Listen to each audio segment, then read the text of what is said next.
भविष्यात कृषीची उंच भरारी, विस्तार अधिकारी हेमंत तांबे यांचे प्रतिपादन।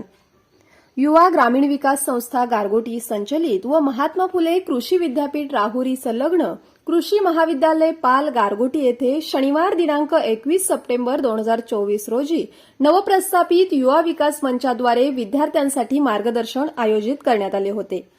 यावेळी बोलताना भुदरगड तालुक्याचे विस्तार अधिकारी हेमंत तांबे म्हणाले, विद्यार्थ्यांनी स्पर्धा परीक्षा करताना शिस्त, संयम व सातत्य बाळगणे अत्यंत आवश्यक आहे। ग्रामीण भागातील विद्यार्थ्यांना उत्तम प्रकारचे कृषी शिक्षण स्पर्धेच्या युगात टिकण्यासाठी स्पर्धा परीक्षा मार्गदर्शन मिळणे हे या विद्यार्थ्यांच्या हिताचे आहे, असे मत संकेतराजे भोसले यांनी व्यक्त केले। त्याचबरोबर भविष्यात कृषीमधून अधिकाधिक उद्योजक, अधिकारी संपूर्ण महाराष्ट्रात असतील, असे प्रतिपादन जन्मेंजय गोरे यांनी केले। यावेळी व्यासपीठावर विस्तार अधिकारी तसेच महाविद्यालयाच्या प्राचार्या डॉक्टर डी.पी. गोसावी, फोरम सल्लागार प्राध्यापक मोरे, फोरमचे अध्यक्ष अथर्व पाटील, सचिव सिद्धी पावले उपस्थित होत्या। या कार्यक्रमाचे सूत्रसंचालन कुणाल मेरत व आभार प्रदर्शन सिद्धी पावले यांनी केले। ज्ञानप्रबोधिनी लाईव्हसाठी भुदरगडहून सायली मराठे।